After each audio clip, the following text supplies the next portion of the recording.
Hello, and welcome to our webinar, Clean Energy in the Post-COVID Workforce. My name is Heather Fitzgerald, and I'm Associate Director at the Yale Center for Business and the Environment, what we like to call CBAE.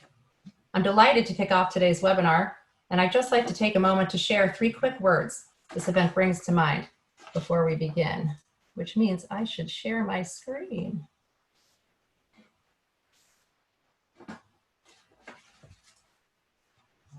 The first one is commemorate. Over the past year, Yale's been celebrating the 150th anniversary of women being allowed as graduate students at Yale. And it's the 50th anniversary of women being allowed to Yale College as undergraduates, which only started in 1969. Today, we're delighted to have 2 Yale alumni on this panel and to be able to host an event that features women doing some incredible work in clean energy. There's so much opportunity for women to have impact in this space, and we'd like to see even more women consider starting or furthering their careers in financing and deploying clean energy. Brings me to my next word, continue. CBAE supports the continuation of education in clean energy and gives people the tools they need to help accelerate the transition to a clean economy. We've built a year-long program to help folks who want to advance their careers by gaining new skills in finance, technology, and policy, and understand how these need to work together to scale up the deployment of clean energy. You can learn more about this program on our website, cbae.yale.edu/certificate. My last word is community. CBAE is building a purpose-driven community of people working in the spaces where business creates opportunity for positive impact on our environment. This community shares insights, new ideas, challenges, and even job opportunities. And in fact, today's event was inspired and organized by a member of our community. Today's moderator, Barbara Tyran, raised her hand and wanted to engage. She had ideas for conversations we should be having about the future of clean energy. Barbara is a graduate of the Yale School of Management and president at Women's Council on Energy and the Environment, and we're excited she'll be guiding today's discussion. So with that, I'll turn it over to Barbara. Barbara, thanks again for raising your hand to get involved with CBAE, and the floor is yours. Thank you so much, Heather, and thank you, everyone. Welcome to what I think will be an outstanding hour. We have such exceptional panelists to talk about clean energy and the post-COVID workforce. I'm going to be introducing those panelists to each of you now.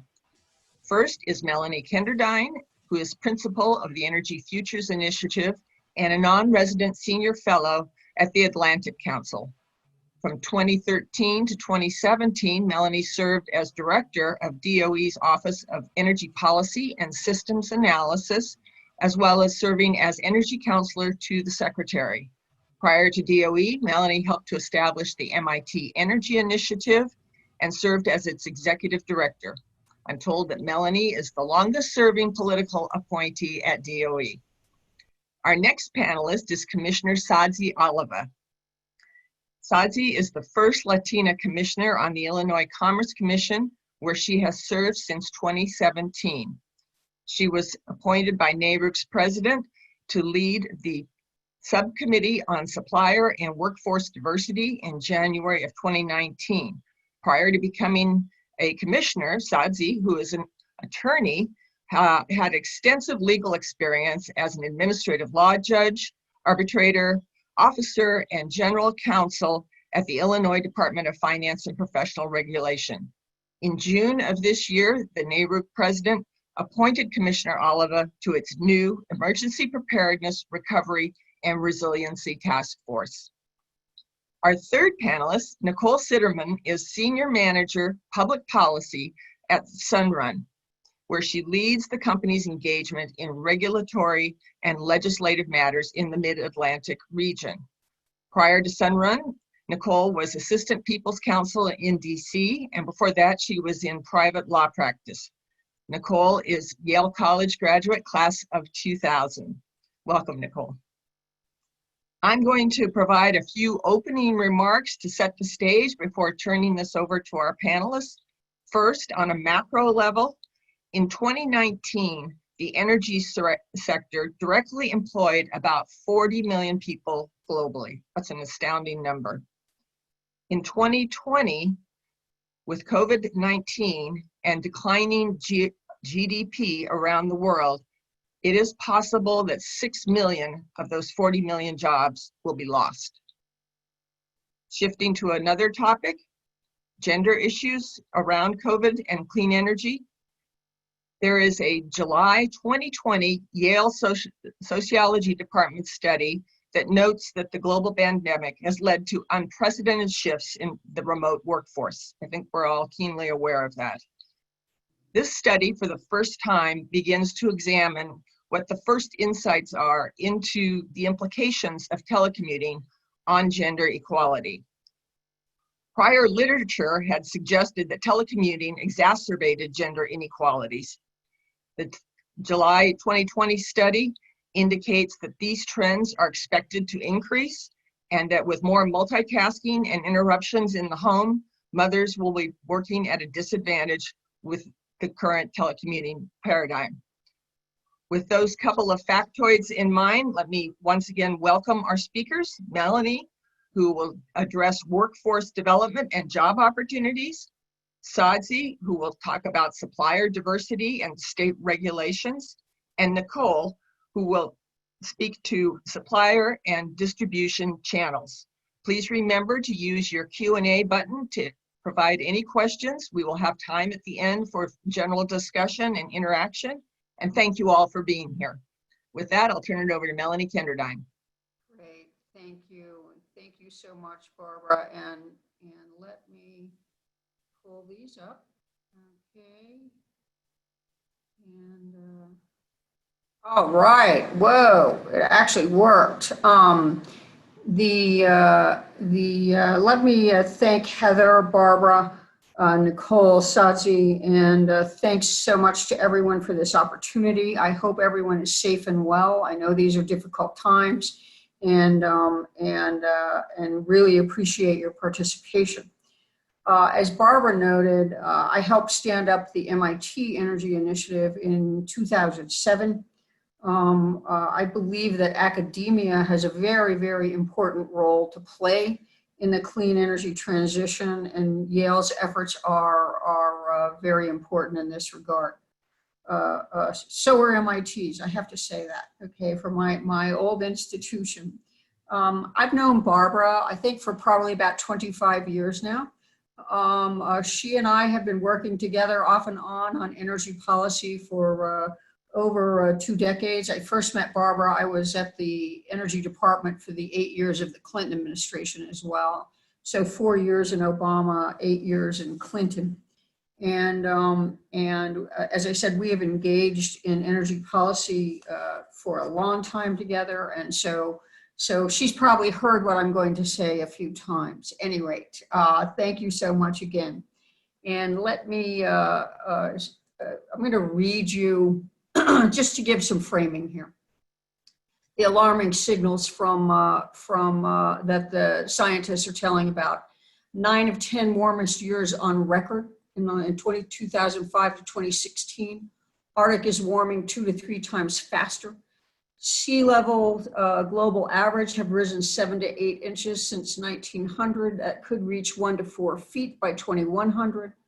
In May 2019, this one blew me away. Atmospheric CO2 concentrations reached 415 ppm, the highest level in at least 800,000 years. It was the 800,000 years, that was amazing. At the current rate of warming, the planet will reach the lower target coming out of Paris of 1.5 degrees by as early as 2030. So it's staring us right in the face. According to the IPCC, the difference between, there are substantial differences, I'm not going to read them now, between 1.5 and 2 degrees, species lost, et cetera, et cetera.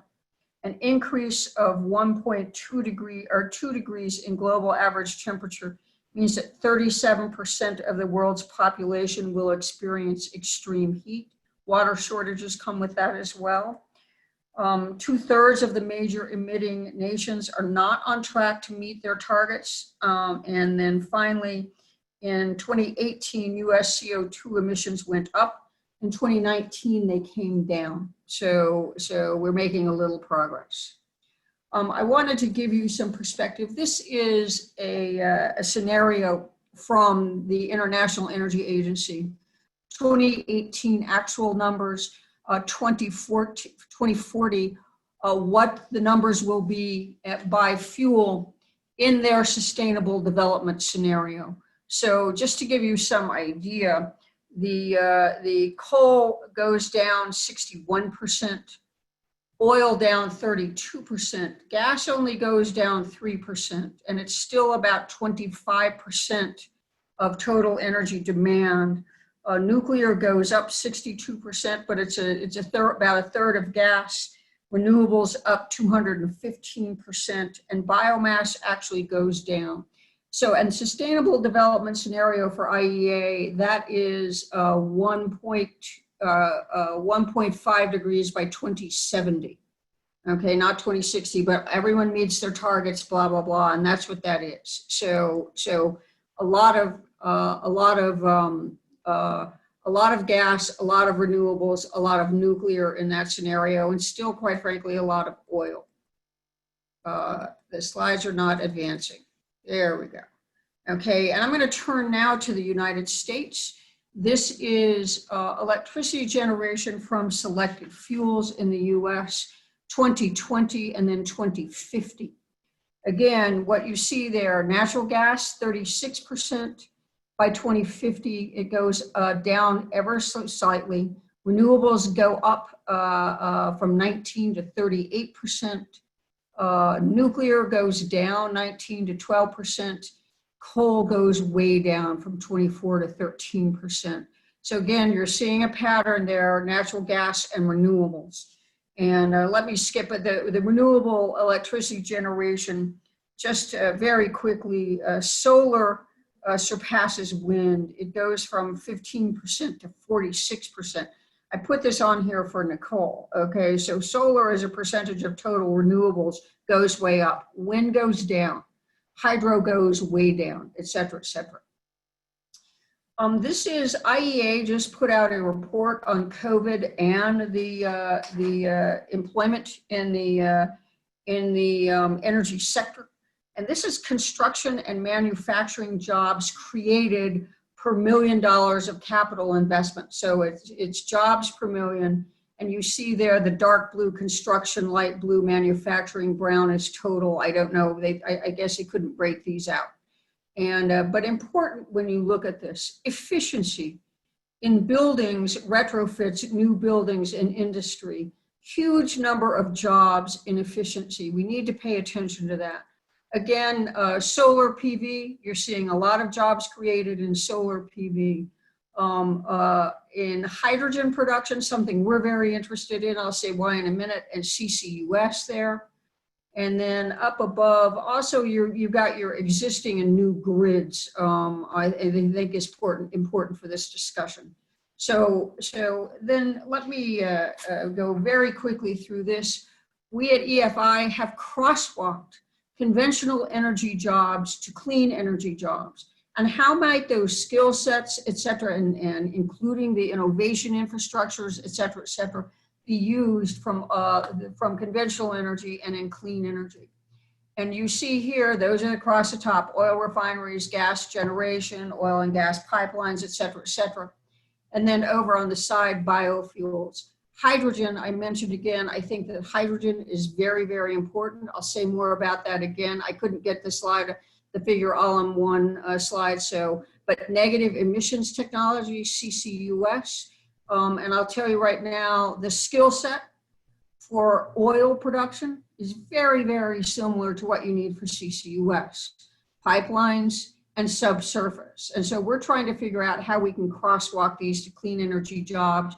And then renewable natural gas, that's from biofuels. It's the only way we saw to decarbonize the agriculture sector, but you can use that in gas systems. So renewable natural gas figures in there as well. What you see coming up here is, this is wind and solar generation. Wind is blue, solar is red. And the numbers that this is every day of wind and solar generation in California in 2017. We did a major study of California. I'll tell you a little bit about that in a second. But the numbers that you see coming up are the days in 1 year, and these are actual data of no wind in California.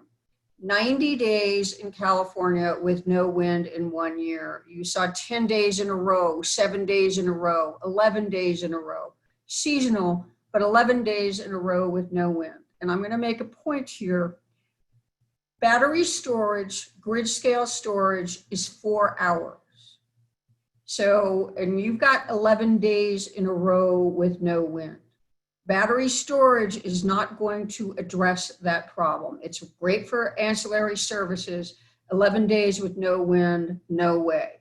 The conclusion of this study is actually that you need fuel. And this was a technology study. It was not a policy analysis. We assumed California's 2030 and mid-century targets. What you saw, and we looked at it by sector, this is emissions reduction potential. Okay, and there you see in million metric tons, megatons of CO2e. For the electricity sector, by 2030, NGCCs with CCUS was by far the biggest emissions reduction potential. Efficiency, CAFE standards in transportation, CCUS in industry, and I can't see what's behind there. So I see faces, however. So CCUS by 2030, industry and electricity, CCUS was a hugely important option, a technology option. And this just shows you where the national sequestration opportunities are in the United States. We're doing a follow-on study for CCUS in California, and go back and recall the jobs I showed you for investments in this.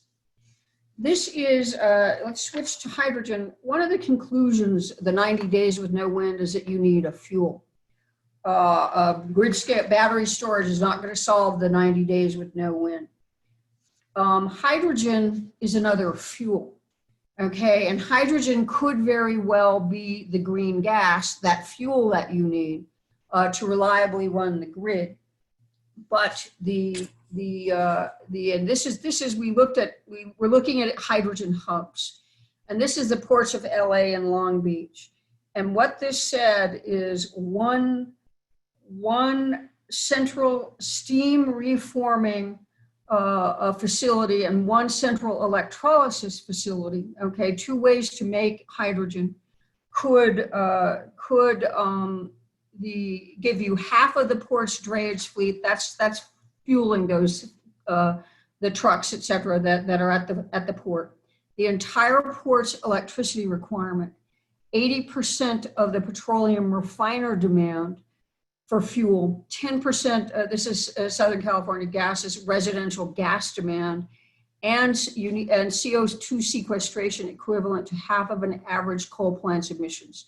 So this is showing you one of the options. We think you need to invest heavily in this. Right now, you're going to have to capture the carbon because the cheapest way to make that hydrogen is from natural gas, and it emits carbon. Electrolysis, 4 to 5 times more expensive. We do not see in the foreseeable future how you can run your grid and all of this without a fuel. And industry, you need fuel in general because you need high quality processed heat. I'm going to switch gears here. I'm almost done. I swear, Barbara. Okay, I can see Barbara getting anxious. This is switching gears entirely. This is from a World Bank study on the metals and minerals demand for wind, solar, and batteries.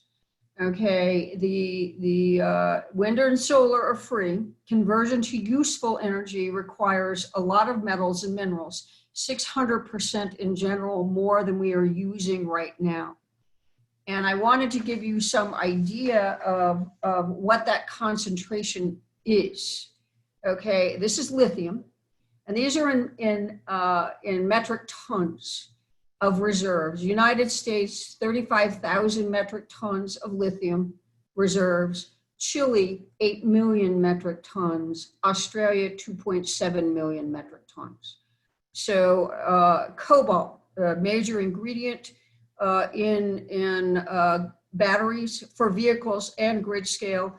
US, 38,000 metric tons. Congo, 3.4 million metric tons. And Australia, 1.2 million metric tons. And there you have nickel. You can vary the amounts of cobalt and nickel. Nickel, 110,000 metric tons in the US, 21 million metric tons in Indonesia. And let me say something about this. These are very concentrated, scary numbers, but these are not fuel costs like you see for gas generation or gasoline in cars. They're not fuel costs and fuel concentration.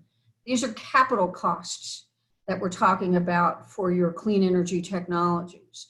So the lifespan of the technology becomes very, very important in order to understand the draw on these resources. So it's not the same thing. And I think we need to be very careful and fully understand the lifespan of these technologies, which I don't have time to tell you my story. This is the World Bank's conclusion, okay? A green technology future is materially intensive. And these are not rare earths. Everyone thinks they're rare earths. Rare earths are one of 21 categories. It's stuff like cobalt, lithium, aluminum, et cetera, et cetera. And I'm going to skip this because I'm running out of time. We need to think about supporting an environmentally responsible domestic mining in the United States is one of the things we need to do. And then I mentioned crosswalking skill sets. The only truly global supply chain manager that we have are oil companies, global oil companies, translating their knowledge of supply chains and their relationships around the world could have a lot of value in this clean energy future. And then finally, I'm going to go through this very quickly. I apologize. These are, this is unemployment claims in the US. And I only have done it through the first week of June. I ran out of time. Okay, these are total unemployment claims in the top 10 states. Not surprisingly, these are large states. When you normalize those claims as a percent of workforce there, it's a very different list. Georgia had almost 50% of its workforce file unemployment claims. And down here, total unemployment claims then was almost 41 million people in the United States. But then I crosswalked this to the numbers, the top 10 states for employment in key energy categories. We're talking about COVID and energy jobs, clean energy jobs. Those are natural gas and oil fuel jobs. Not surprisingly, Texas is #1, okay? Those are actuals, not a percent of workforce. California, I bet it would surprise California, it's #4 for gas and oil jobs, fuel jobs. As a percent of workforce, efficiency jobs, actual, gas and oil, power generation jobs, actual, solar generation, actual, as a percent of workforce, wind generation, actual, and a percent of workforce. And I looked at 2 states on this list that have very, very different political basis.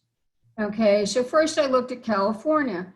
California, #4 in the country in oil and gas fuel jobs, 1 in efficiency, 1 in gas generation, they don't have any oil generation there, 1 in solar generation, 3 in solar generation as a percent of workforce, and #5 in wind, 5 or 6, 5.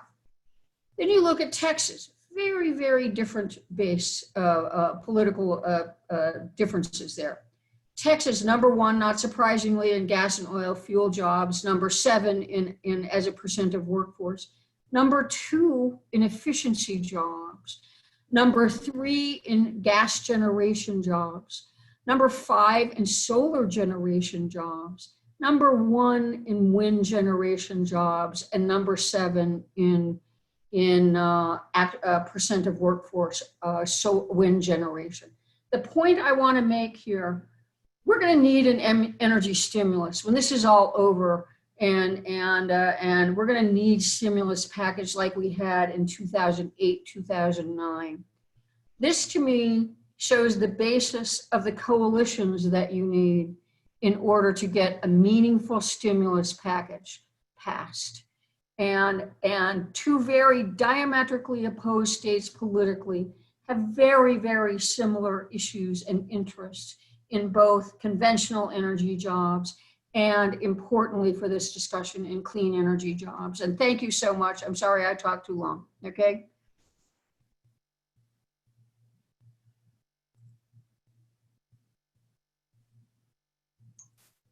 All done. Get out. Nancy, can we turn it over to you, please? Yeah. Yes. Can you hear me? Yes. Okay, great. Well, I'm Sadzi Oliva.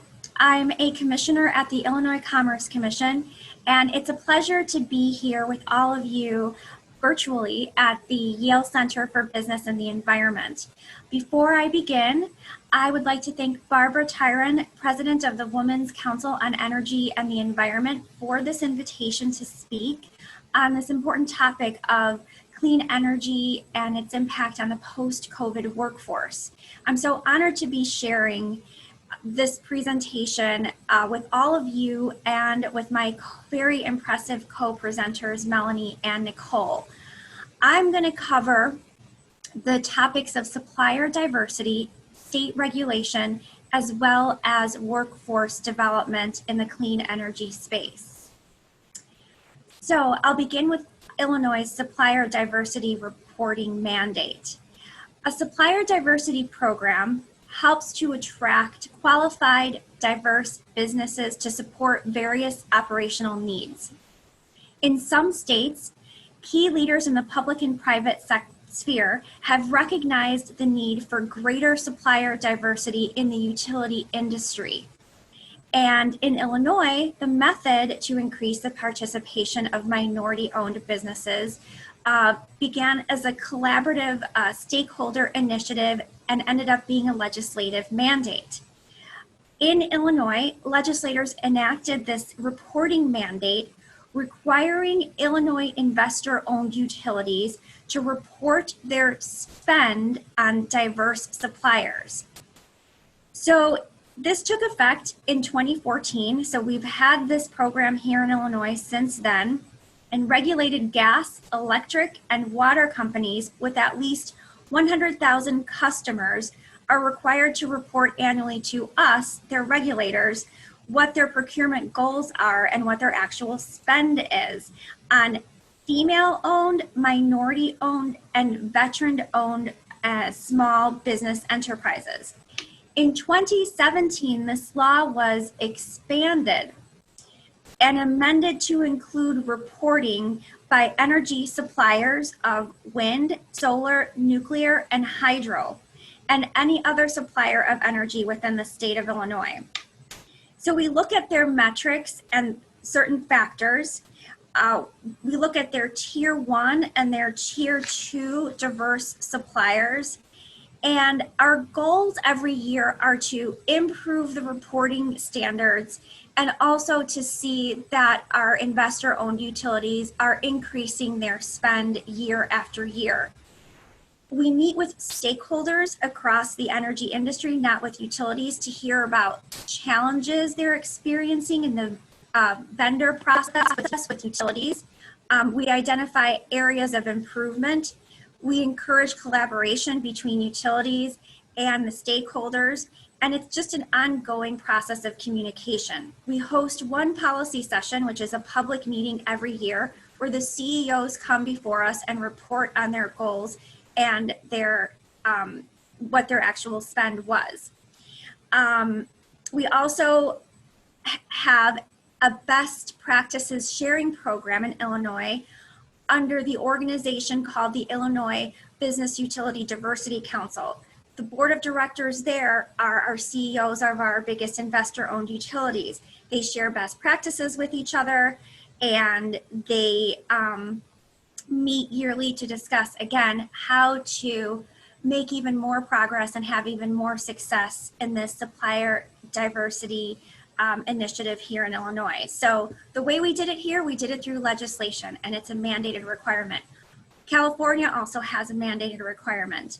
Other states have memorandums of understanding with their utilities, and other states hold workshops. So I think the best thing to learn about all of this, whatever way a commission in a state decides to do it, the most important thing is showing that you are interested in this as a regulator and that you hope your utilities have their own supplier diversity programs. So the other thing I wanted to tell you about is a survey that I took at NARUC, which is our national organization for utility commissioners. And I don't know if I mentioned, but I'm the chair of the Supplier and Workforce Diversity Subcommittee at NARUC. So the work that I do in Illinois, I try to talk about it across the country and also at NARUC. And I took this survey and I just want to give you some of the responses from that survey, just so you know what those in the energy industry kind of think. So when I asked who should be expected to take the initiative on increasing diversity and inclusion initiatives, 60% said the utility companies, 23% said commissions, and 17% said lawmakers. When I asked what sector struggles the most with implementing diversity and inclusion, 37% said the legal profession, 23% said financial, 16% said IT, and 7% said HR. Do commissions have a responsibility to push diversity and inclusion initiatives within their state? 75% said yes. And do utilities have a responsibility to ensure that the companies they do business with are diverse? 81% said yes. And should parent companies implement diversity initiatives for their subsidiaries? 95 of the respondents answered yes. So that gives you a little bit of an idea of what those in the industry are actually thinking about. So one of the other things that we did at NARUC is that we decided to encourage, as commissioners, the utilities that we work with to change some of these underrepresented diverse suppliers. And one of those is the professional services sector. That includes law firms, investment firms. So the resolution was passed unanimously at NARUC, and it encourages utilities to look for and engage with diverse suppliers of professional services. And we also another resolution also encouraged the recruitment process to come from minority serving institutions. So for the utilities to look at their local minority serving institutions and see if they can collaborate and partner with them when they're looking at their recruitment process.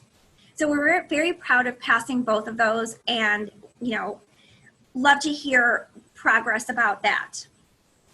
Another thing I want to tell you about that I think is going to be very exciting that's happening at NARUC is that President Presley reached out to me and to Commissioner Maida Coleman from Missouri, and she's the chair of the Consumers and the Public Interest Committee. So he reached out after all of the racial tensions came about in the spring after the murder of George Floyd, and he said we need to do something about this as a national organization and make sure that our utilities that we regulate are doing more than just a social networking message. And so we gave them our proposal, both of our committees, and hopefully that'll be approved soon. And the tentative title is Answering the Call: Using a Social Justice Framework to Understand and Address Racial Inequities and Poverty in the Energy Space. So we propose focusing this webinar series on social justice rather than a primary focus on diversity, inclusion, and bias. Many companies have already internal diversity and inclusion programs, and there are already many organizations providing programming on this topic. So we don't want to reinvent the wheel. Instead, we just want to take webinar participants into a deep dive into understanding social justice as it pertains to people of color and identify factors contributing to social inequities and disparities, and outline specific actions that we as regulators, the utilities that we regulate, and other stakeholders in our industry can take to eradicate or mitigate these issues. So stay tuned for news on that because I'm really excited about that. And I know that it's going to be a topic that a lot of people want to engage in and want to learn and do more about. So another thing I want to tell you about, I'm looking at my time here. Okay, I have a couple more minutes. And there's the National Utilities Diversity Council. And the executive director for NUDC is Lori Dowling. In collaboration with NARUC, which is our national organization, and the Department of Energy, NUDC created a toolkit, a supplier diversity toolkit. So I encourage anybody who's looking for work or looking to make some changes at their in the energy space in order to recruit more diverse workforce and more diverse suppliers.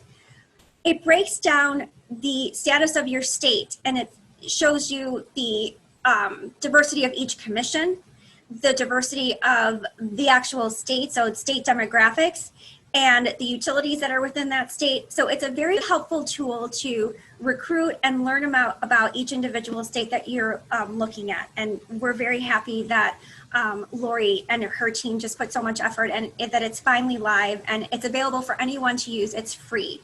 So I encourage anybody looking to be hired or to look for hiring to use that as a resource. And one more thing I wanted to talk about as it relates to clean energy.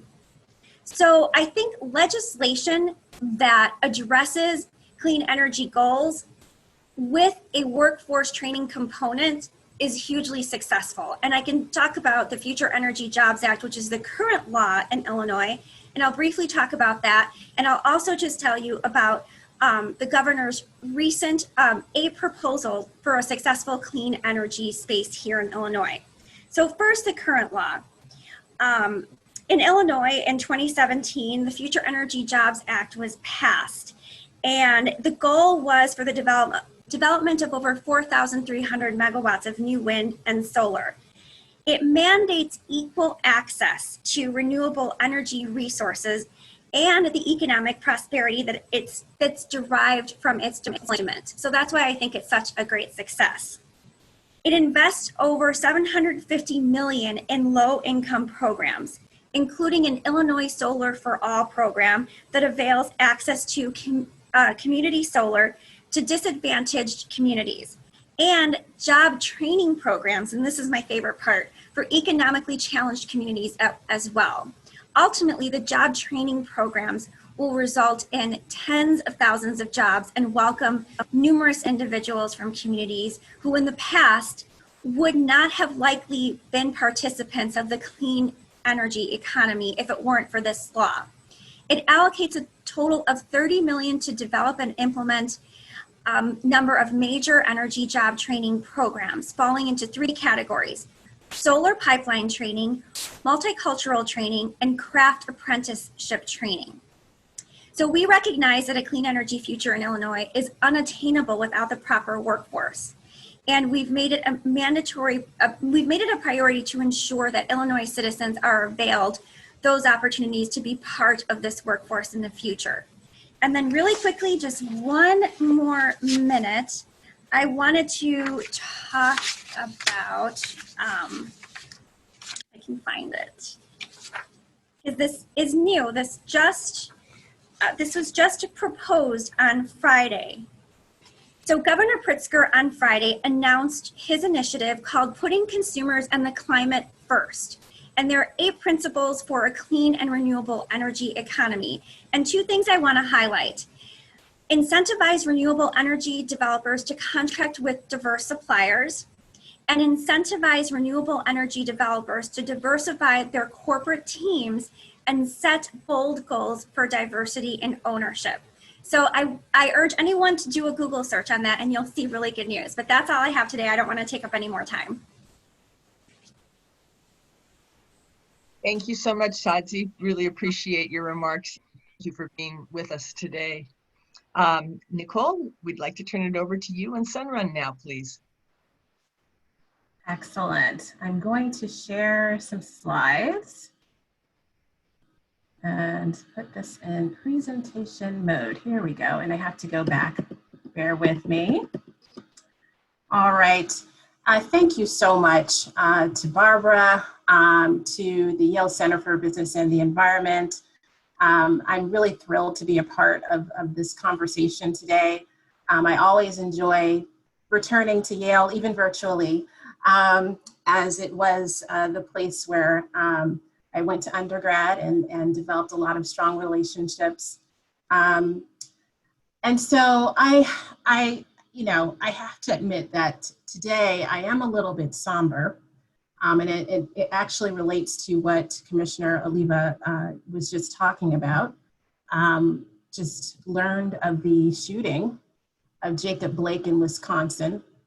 And thinking about we're talking about COVID today, which is obviously a devastating global pandemic, but we're also in the middle of an ongoing crisis of racial injustice. And so I just would ask that everyone watching this forum today, take a minute or two when you get a chance. Thankfully, I believe Mr. Blake is still alive, but just, say a little prayer for his family and for justice for all people of color and everyone in this country. So I'll be talking about the impact of COVID-19 on the space where I work, the solar industry. And I'll also kind of tie in some threads that Commissioner Oliva was discussing, as well as Melanie, about the impact on jobs and the need for a real kind of intersectional energy stimulus, moving forward in terms of policy to help us build back better. But just by way of quick background on Sunrun. Sunrun is the nation's largest residential solar and storage and energy management services company. We serve over 233,000 customers in 22 states, the District of Columbia and Puerto Rico. We're one of the few solar companies with a woman CEO, Lynn Jurich, and we are also a founding member of the NAACP Solar Equity Initiative. Very proud of that relationship and the contributions we've been able to make to that. We've been working to make solar energy more accessible to more consumers for over 12 years, and our model is that we work a lot with local organizations and small companies to install solar and battery storage for residential customers across the country. So just like everyone else, when COVID hit, it hit us like a ton of bricks. And as a company, we moved swiftly to make sure that our employees were protected and our customers were protected, and that we were, as best we could, able to preserve as many jobs as possible and be able to continue to provide home solar electricity services to as many consumers as possible. So we actively collaborated with government and community stakeholders to ensure that the solar industry would continue to be able to provide the essential service of solar for consumers. And with the widespread shelter-in-place orders across the country to protect the health and safety of American citizens, we wanted to make sure we would be able to provide solar and keep our employees working. And right at the start of the spread of the virus, we immediately implemented safety precautions for our workers and customers to prevent the spread of the virus. This is very, very important to us. And we've been religious, really, about strictly abiding by state and local COVID-19 business practice guidelines. We've implemented no contact solar, enabling our field sales force to conduct virtual home consultations for customers, utilizing video conferencing technology. And we've already invested in technology to streamline our installation processes, including online permitting and interconnection in many locations, and utilizing a drone technology to complete rooftop surveys where that's possible. These tools and processes have enabled us to keep projects going without the need for person-to-person contact. So I do want to just take a moment to reflect on the impact that COVID-19 has had on specifically the US solar workforce. It's had a serious impact. And for context, solar has been one of the fastest growing industries in the US, with a job growth rate that's about 5 times higher than the national average. And consumers, American citizens want solar. They've been driving this revolution. And unfortunately, however, COVID, like in many other industries, it's been painful. It's been very challenging for much of the industry. In fact, between February and June of this year, the industry lost about 72,000 jobs. 72,000 jobs. So that erased about 5 years of growth on the jobs front. And where I live in the Mid-Atlantic, the numbers are actually staggering. In the District of Columbia, job losses have been, for solar, have been about 66%. In Pennsylvania, 62%. In New York, it's been 75%. New Jersey, 67%. And in Maryland, 55%. So we are in a very difficult spot, particularly for the distributed generation sector, residential and small commercial spaces, where a lot of these workers were employed. It's been very difficult because the DG sector is largely comprised of small, medium-sized solar businesses, businesses that are community focused, that have really made up the fabric and heart and soul of the industry for many years. And so, we're in this space where we're planning ahead, but we're also kind of thinking through, what we're going to do right now. This is very connected to the impact on consumers. So as we all know, COVID-19 has forced many people to work from home. Home has become our office, our conference center, our house of worship, our schools, and it has changed our electricity usage patterns where more people are using more energy at home. And for example, in California, the PUC indicated that residential electricity use has gone up as much as 20% compared to last year. And the US Department of Energy indicated that in several parts of the country, home energy usage would go up about 25%. And this dynamic can continue for many more months from now.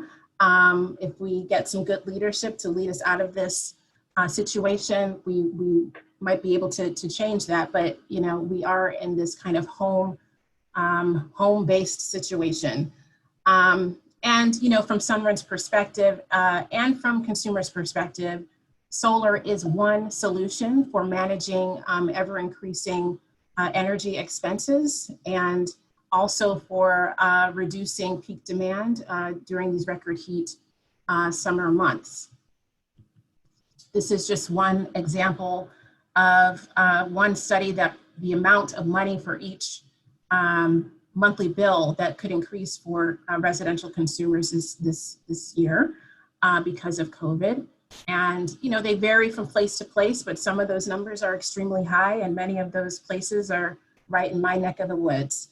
So consumers are really in a very difficult situation.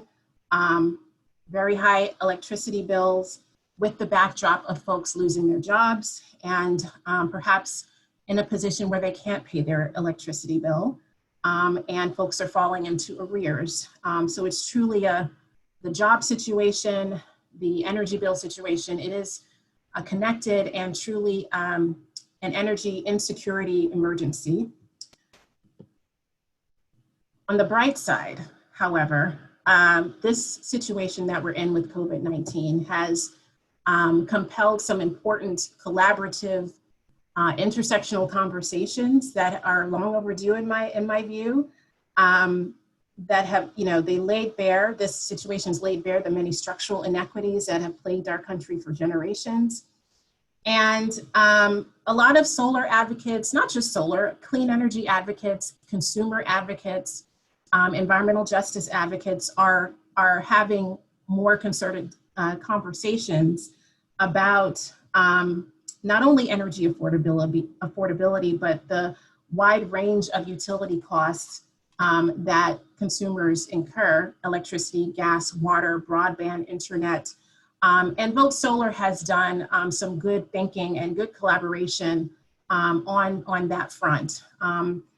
They have produced a couple of papers dealing with the utility bill debt crisis for consumers, offering some kind of foundational principles for addressing those challenges. And they've worked really closely with groups like the National Consumer Law Center, Appalachian Voices, Center for Biological Diversity, and others. In this particular paper that I'm shining a light on here, they calculate the utility debt of a typical household and how this could accumulate over the crisis, despite the fact that, thank you, many commissions, including Illinois, thank you, and utility companies have committed to making sure that consumers are not disconnected during this public health crisis. But there is still the issue that needs to be figured out of, the amassing the arrears that consumers will have to deal with moving forward. And so there's, some collaboration around that, around utility bill relief for consumers. So I encourage everyone to check out what Vote Solar is doing on that front. And also, one of my favorite groups in the South that is doing a lot of innovative advocacy and community mobilization around energy justice, racial justice, economic empowerment is the Partnership for Southern Equity. And this year, the founder and executive director, Nathaniel Smith, and Tamika Mosley put together this op-ed, which is a nod to Outkast. Just read it for yourself. Outkast at the Source Awards many moons ago in 1995. They said the South has something to say when they won an award. But the paper really expertly outlines how COVID-19 has disproportionately impacted people of color, African Americans, and is a part of a larger history of employment discrimination, police brutality, racial disinvestment in communities, housing policies, and voter suppression. And so I encourage folks to tune in to what Partnership for Southern Equity is working on at their commission in Georgia and around diversifying the clean energy space and stakeholder engagement at the Public Service Commission there. And I believe this grounding work of this awareness of this intersectionality is really critical to moving past where we are right now. And I love this picture of this woman installing some solar panels, optimistic about the future. I'm going to stop here because I know that we're kind of running short on time, but there are a number of policy opportunities that collaboratively we can move forward to ensure a more equitable clean energy future that creates more jobs, brings back the jobs, and creates even more with a more diverse workforce in solar and the broader clean energy space. So thank you very much. Nicole, thank you very much for your encouraging, positive message. You do have actually a question in the Q&A function, which asks, did Sunrun do any calculations and tell customers how much they would save with solar?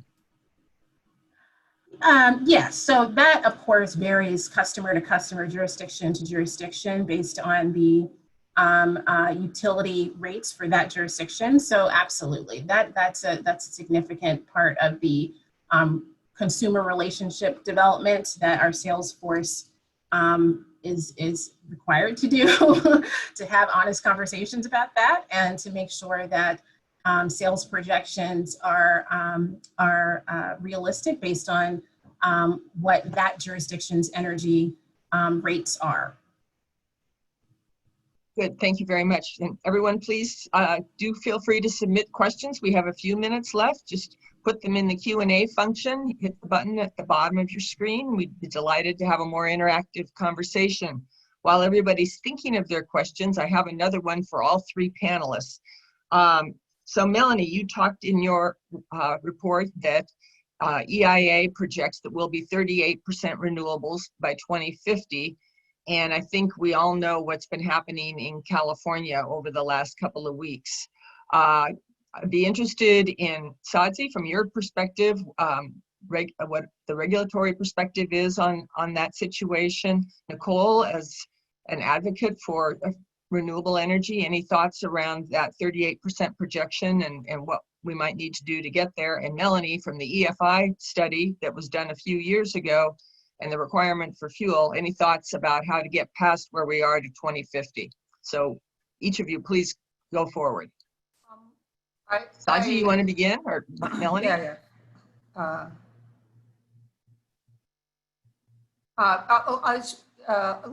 don't want to waste any time. Let me say a couple of things. To 2050 in our California study, they have very, very tough targets in mid-century in California. We did not see the technologies that enabled them to meet their targets. Okay, 2030, yes, and I showed you the 2030. 2050, no. You raise the issue of California and what's going on there right now. It is an issue that I would like to examine. Everyone's pushing there for electrifying everything. The electricity infrastructure is extremely exposed to the impacts of climate change. The wildfires are impacts of climate change. Let's be very clear. And so the electricity infrastructure very exposed to that. Hydro, huge source of electricity generation in California. The glaciers are melting in the northwestern US and Canada. It's anticipated that the generation from glaciers will decline by 21% by the end of the century there. And then we did a study of offshore of sea level rise. We modeled sea level rise in the Gulf of Mexico. 1/3 of the substations go underwater, okay, because of sea level rise in the Gulf of Mexico. So I think we need to be very thoughtful about a mantra of electrifying everything until we figure out how to make the exposed infrastructure much more resilient. So I do have a thought on that. We're obviously very much a part of these kinds of conversations. We are favorable towards beneficial electrification in a just way, in equitable fashion. The central approach that we take to this, it's very much about people. So we are about a distributed future. And as much as possible, certainly the entire energy delivery system, it will be a kind of a diverse portfolio of options. But we believe that bringing clean energy close to the load, right where people live and work, will be a huge part of us reaching those goals, and will be a critical part to reaching our diversity goals.